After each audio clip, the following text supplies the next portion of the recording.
The story I'm going to tell you tonight is about a gift that my aunt gave me, which was the thing that meant home to her more than anything in the world. My great Aunt Nell was a somewhat stern woman. She was the oldest of 5 children. The 2 pretty sisters married. The stalwart brother started his own family. Her youngest brother, who drank just like his father, never amounted to much. And my aunt was left with the care of both of her parents.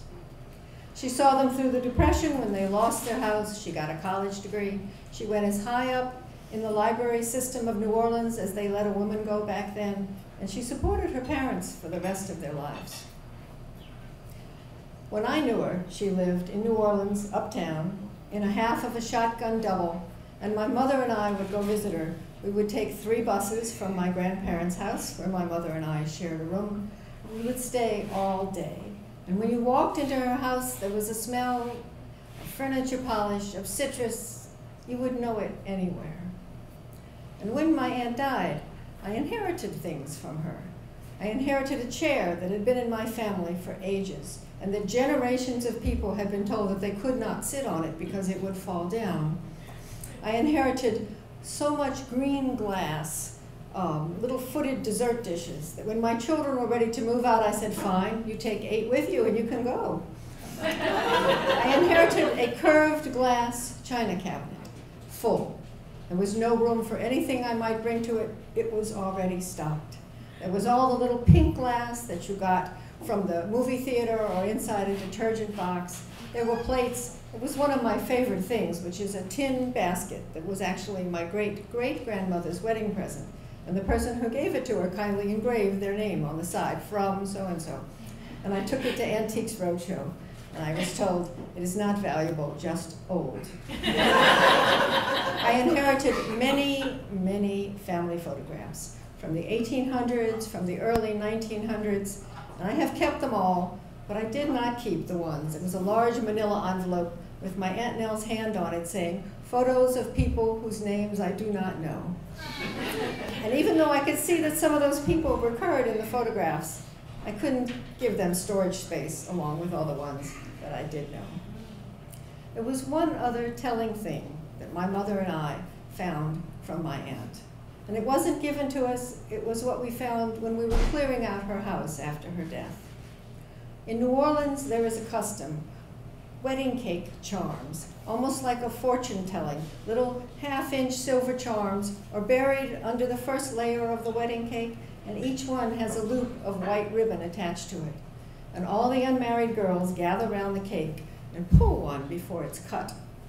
There is a little penny for the one who's going to be rich, a suitcase for the traveler, a thimble for the old maid, a clover for luck, and most desirable are tiny little wedding and engagement rings. And the girl who pulls that is supposed to be the next one married.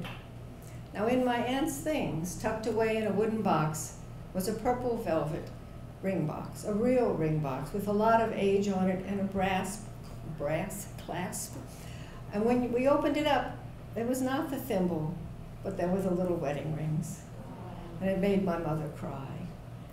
Now, my mother thinks there was an understanding between my great aunt and a young man who was killed during the First World War. And I don't know if that's true. My mother has never seen a story she did not want to embroider a happy ending for. And I don't know whether my aunt kept it out of irony or out of hope. We just have it still. And now I have it still. There is something else that my great aunt gave me long before she died, before I was going off to college. And she brought it out. It's a little candle holder, or it was a little candle holder. It had 4 legs, curved, of some base metal, and 4 little arms that reached up, and it held, I was told, a red glass cup, and a votive candle went in it.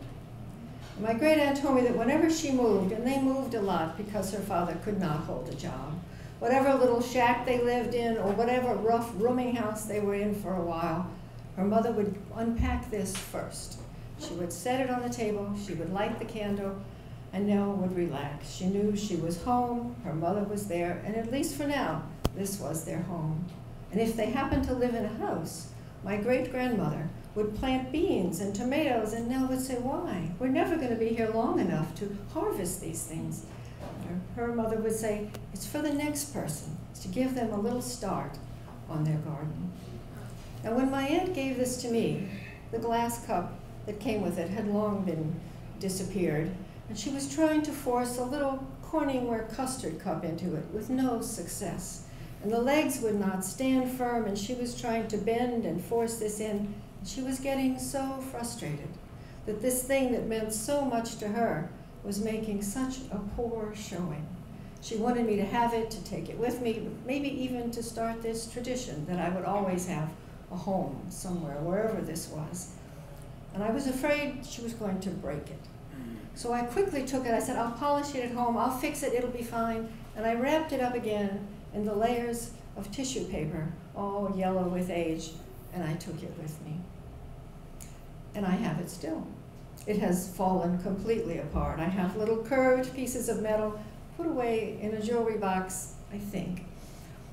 And I think when my turn comes to have my belongings gone through by my own children, who will wonder why I have kept 99% of the things that I have, and they come across these little pieces of metal, that I need to have told them the story, because the metal may be gone by then, and only the story will last. And I hope, if not these little circles of metal, that they find something in my things that will remind them of home, that they'll take with them, and wherever they are, when they bring it out, they'll be home again. Thank you.